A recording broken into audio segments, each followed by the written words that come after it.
iglesia, por alguna razón lo hacen. Saludos a los que nos ven a través de la internet.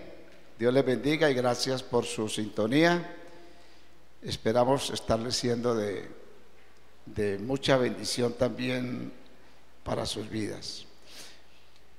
El domingo pasado estuvimos hablando acerca de que lo primero que debe pasar para acercarse a Dios es creer. La Biblia dice que es menester que el que se acerca a Dios crea que le hay. El primer paso es creer. Y claro, el creer, el creer siempre está acompañado de la obediencia. Una de las manifestaciones de que yo sí creo es en la proporción que yo obedezca. Por ejemplo, la Biblia dice: arrepentíos y creed al Evangelio. Arrepentidos y creer al Evangelio. El arrepentimiento siempre está ligado a la fe, o sea, a creer. Arrepentidos y creer al Evangelio.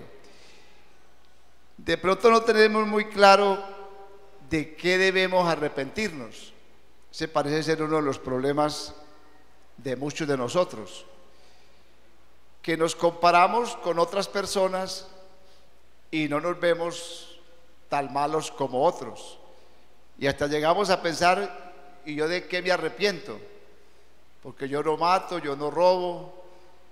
Y creemos que el pecado está determinado por diferentes actos escandalosos de inmoralidad o de homicidios o de cosas como esas.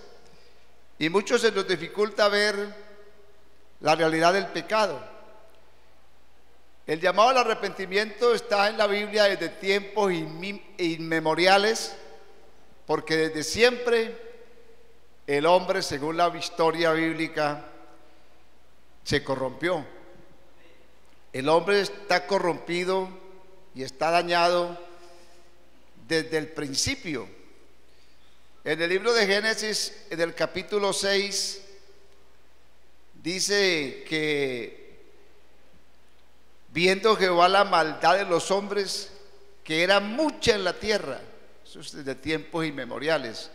Estoy leyendo Génesis 6, 5. Vio Jehová que la maldad de los hombres era mucha en la tierra, y no solamente la maldad presente, sino el designio, o sea, los pensamientos del corazón de ellos era de continuo solamente al mal.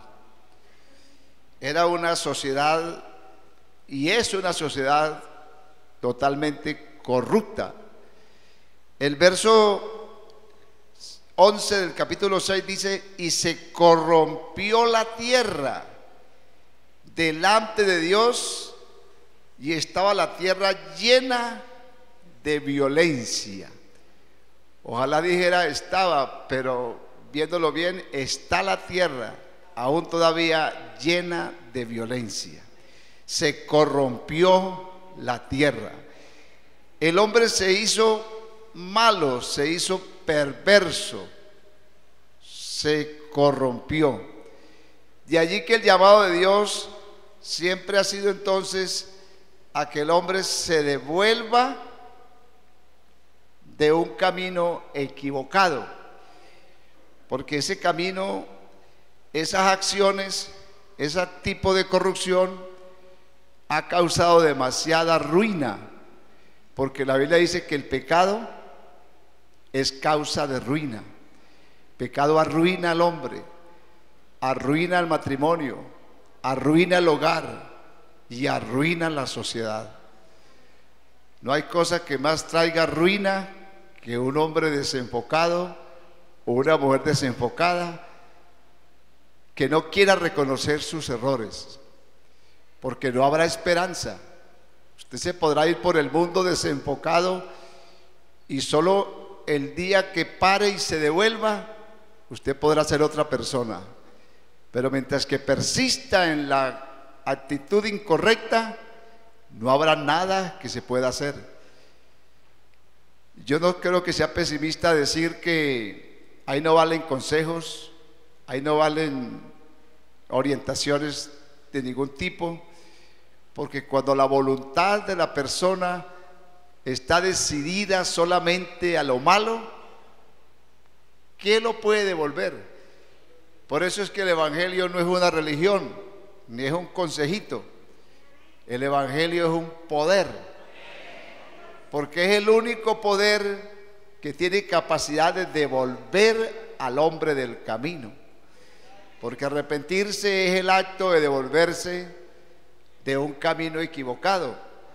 Citamos muchos el texto de Isaías que dice: deje el hombre inicuo, el hombre malo, la mujer mala. Deje el hombre inicuo su, ¿qué? Su camino. ¿Y el hombre qué? Deje el hombre inicuo su pensamiento. Gracias. El impío deje su camino y el hombre inicuo deje su pensamiento. Porque no es suficiente a veces, decía hace días, arrepentirse de hacer ciertas cosas inmorales. El asunto no es dejar de hacer lo malo, el asunto es aprender a hacer lo bueno.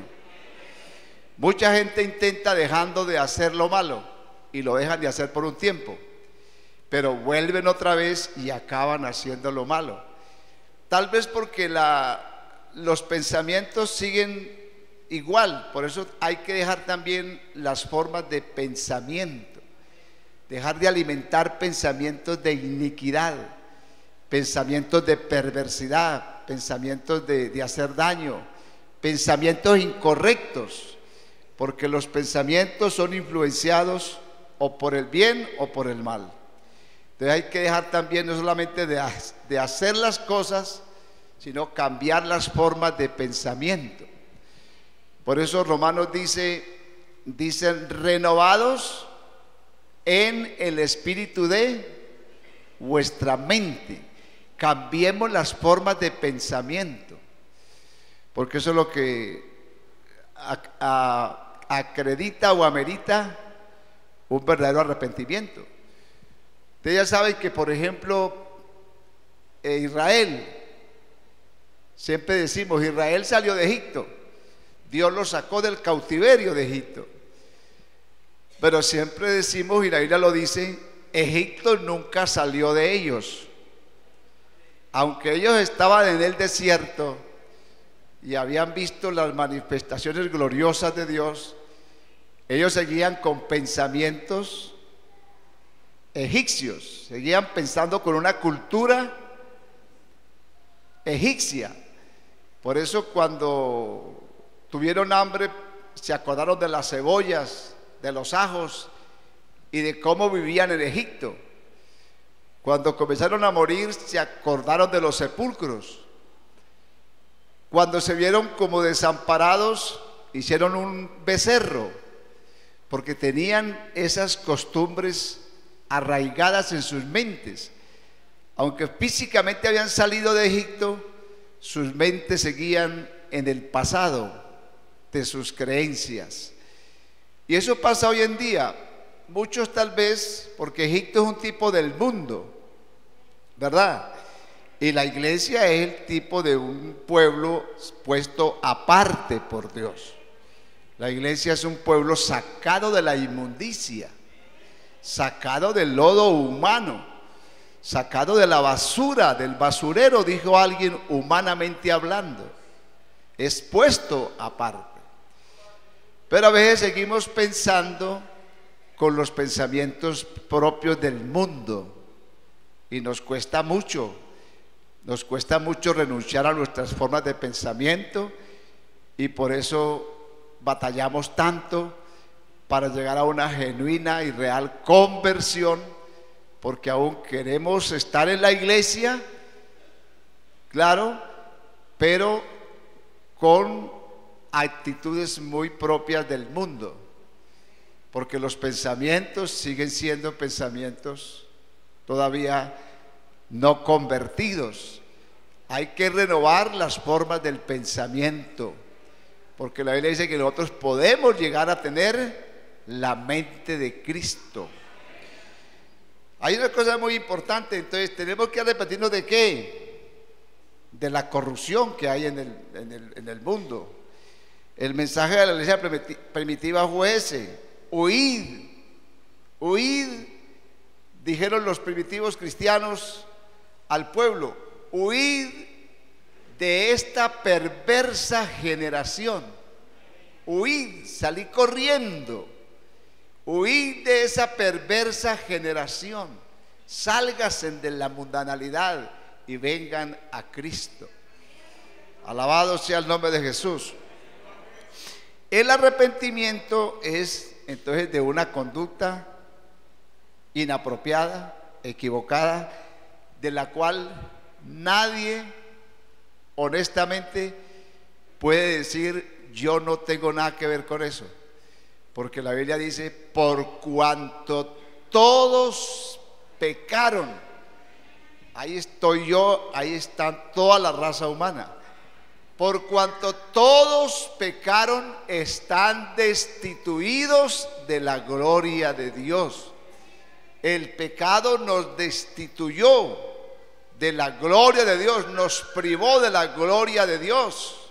Eso dijo Isaías: el oído de Jehová no se ha agravado para oír, ni su brazo se ha cortado para socorrer, pero las iniquidades han levantado una barrera entre Dios y el hombre, porque Dios ama al pecador, pero siempre decimos aborrece el pecado.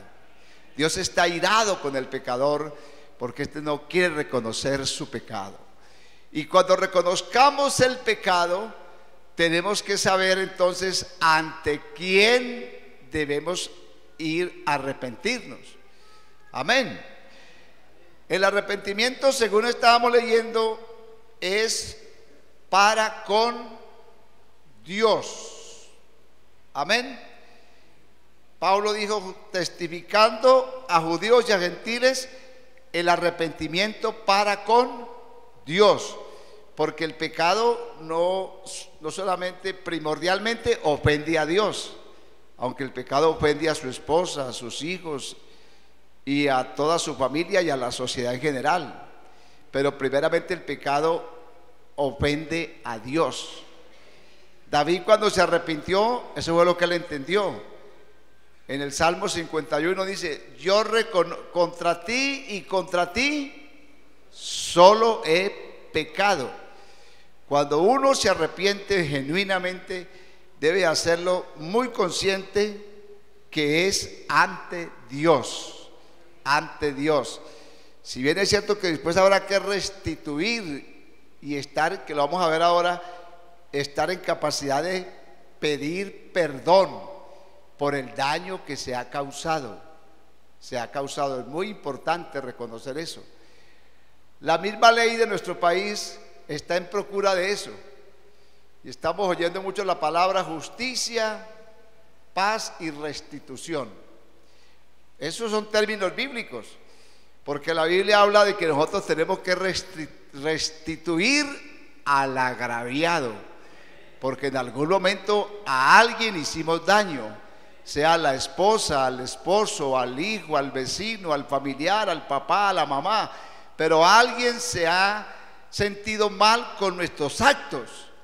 Y cuando uno se arrepiente delante de Dios, también debe ser capaz de reconocerlo delante de los demás, para que se restituya el agravio y el daño, y de esa manera se corrija plenamente la mala acción que se cometió. Porque estamos hablando de un arrepentimiento genuino. Entonces, el arrepentimiento debe ser ante Dios, el arrepentimiento a judíos y a gentiles para con Dios. David dijo, yo David, reconozco mis rebeliones y mi pecado está siempre delante de mí, y contra ti, y lo repite, contra ti, solo he pecado y he hecho lo malo delante de ti. Ese es un arrepentimiento ante Dios y debe ser hecho con toda sinceridad, porque vamos a ver ahora, el arrepentimiento debe ser hecho con toda sinceridad, al punto que podríamos decir que el arrepentimiento verdadero produce dolor, produce tristeza, porque el que se arrepiente genuinamente, el que se arrepiente sinceramente, reconoce y le duele haber hecho lo que hizo, créame que sí, y siente tristeza por haberse equivocado. Ese es el verdadero arrepentimiento, cuando yo siento dolor del daño que causé por mi actuar. Segunda de Corintios capítulo 7, dice el apóstol Pablo que él contristó a los corintios para un genuino arrepentimiento. Segunda de Corintios capítulo 7, dice el verso 10: porque la tristeza que es según Dios, la tristeza, hay muchas clases de tristezas, pero hay unas tristezas especialmente que es según Dios, produce arrepentimiento para salvación. Está hablando de la tristeza según Dios que produce arrepentimiento para salvación. Este no es un arrepentimiento para volverme evangélico, o para volverme pentecostal, o para volverme religioso. Este es un arrepentimiento para convertirme a Dios. Entonces el arrepentimiento, eso fue lo que los primeros cristianos, cuando Pedro predicó el sermón, dice que al oír se compungieron de corazón. Sí, sintieron tristeza, sintieron dolor, se compungieron de corazón y preguntaron a Pedro: ¿qué haremos? ¿Qué haremos? Pero antes se compungieron. El arrepentimiento que produce tristeza según Dios es un arrepentimiento realmente genuino. Amén. Es un arrepentimiento con tristeza, es un arrepentimiento con dolor. Cuando sucede el arrepentimiento, que yo siento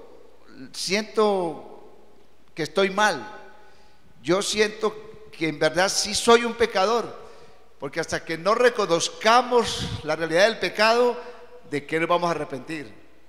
Pero cuando lo reconozcamos y estemos dispuestos a arrepentirnos, entonces vendremos genuinamente a Dios. Y dice que el arrepentimiento tiene que ver con la confesión del pecado. El arrepentimiento tiene que ver con la confesión del pecado. Proverbios 28:13, si quieren leerlo, Proverbios 28:13 dice: el que encubre su pecado, que lo encubre, lo disimula, lo tapa, el que encubre su pecado no prosperará, pero el que lo confiesa y se aparta alcanza misericordia. El que lo confiesa y se aparta, no solamente confesarlo, sino el apartarse del pecado. ¿Y confesarlo ante quién?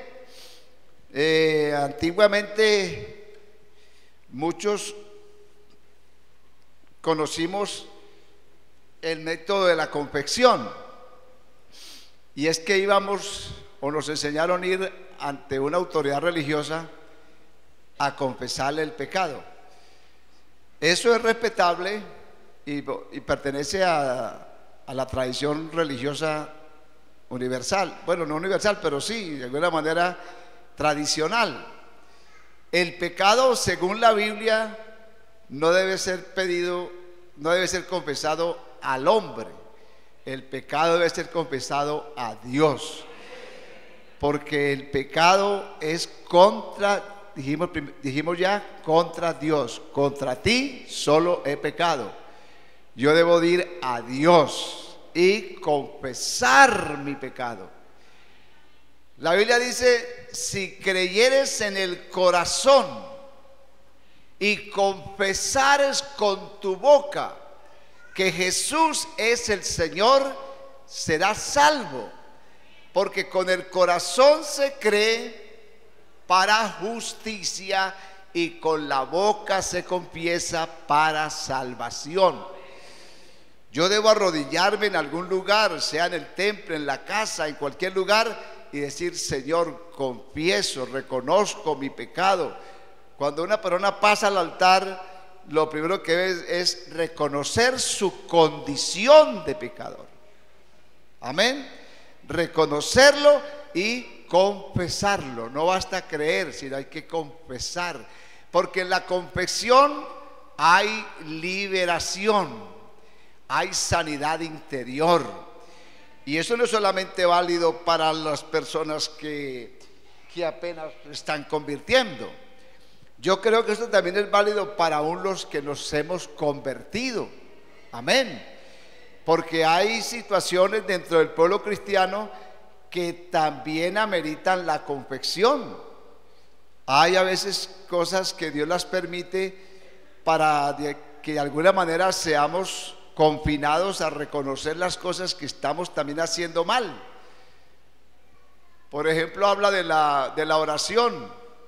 La oración de fe sanará al enfermo, y si hubiere cometido pecado, le será perdonado. Pero dice: confesad vuestras ofensas unos a otros. Hay necesidades de los cristianos ya cristianos, que es bueno que hablen con su pastor, con un diácono, con un consejero o una consejera espiritual, y se liberen de las cosas que se van quedando guardadas y que pueden estar impidiendo la bendición de Dios, inclusive para la sanidad divina, para muchas clases de bendiciones, porque el pecado obstruye la comunión entre Dios y el hombre. Por eso el pecado debe ser confesado. Amén, gloria a Dios. Vamos a ver varias clases de arrepentimiento, como para irles dejando claro esto. El arrepentimiento genuino, estamos hablando del arrepentimiento genuino para con Dios. El arrepentimiento que hace confesión del pecado. El arrepentimiento que se aparta del pecado. El arrepentimiento que siente tristeza y siente dolor por el daño que ha causado. Hermanos, si todos nos propusiéramos esa tarea de reconocer los daños que hemos hecho a otras personas, eso sí es verdadera paz. Colombia está hablando mucho de una paz negociada, de una paz firmada, de una paz pactada, y ojalá que se dé. Pero la paz verdaderamente es la paz que debe existir entre cada individuo, primeramente para con Dios. Amén. Porque Cristo, creámoslo o no, es el príncipe de la paz. Y sin el príncipe de la paz no podrá haber paz, porque la paz verdadera es la paz que da Cristo. Él no la da como el mundo la da, es una paz única. Primero tenemos que reconciliarnos con Dios, para después reconciliarnos con los semejantes. Pero si no reconocemos a Dios, yo dudo de ese tipo de reconciliaciones. Yo dudo de esos tipos de paz, porque son paz, pero con muchos intereses políticos. El hombre es perverso. Y vamos a ver precisamente esto. Por ejemplo, hay muchas clases de arrepentimiento que ojalá no sea el suyo, pero se las voy a citar para que revisemos cuál ha sido el arrepentimiento, o cuál debe ser el arrepentimiento genuino, y no hacer un arrepentimiento equivocado, porque de un arrepentimiento equivocado, no sincero, no genuino, surge un cristianismo incierto, porque se desconoce el principio, el fundamento.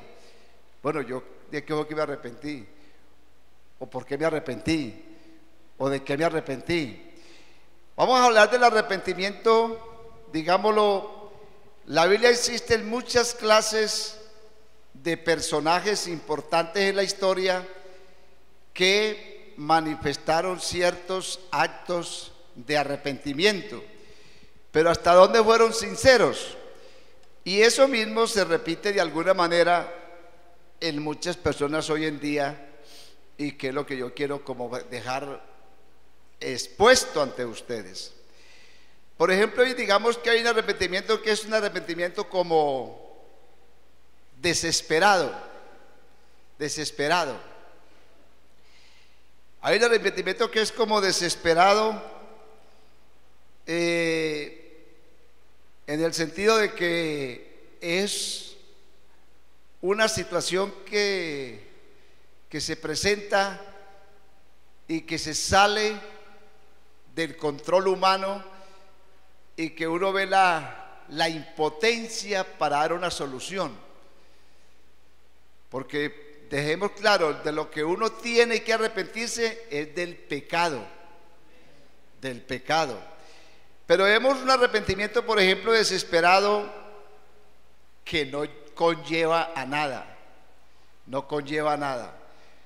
A veces uno oye gente que dice: ah, mi Diosito, si me saca esta, seguro, hasta le dice seguro parcero. ¿Sí? Seguro, Diosecito, que yo te rindo toda mi vida, ¿verdad que sí? Desesperado, porque hay una situación apremiante, llámese de económica, llámese de muerte, llámese de familia. Entonces decimos: si me sacas de esta, te prometo. ¿Cuántos no lo hemos hecho algún día? Yo recuerdo en algún momento, cuando yo no conocía el Evangelio, ¿no? Sobre todo cuando vino mi enfermedad, yo le prometí a Dios muchas cosas, y desesperado pero yo no entendía qué era el pecado. Yo estaba preocupada con mi problema de sanidad.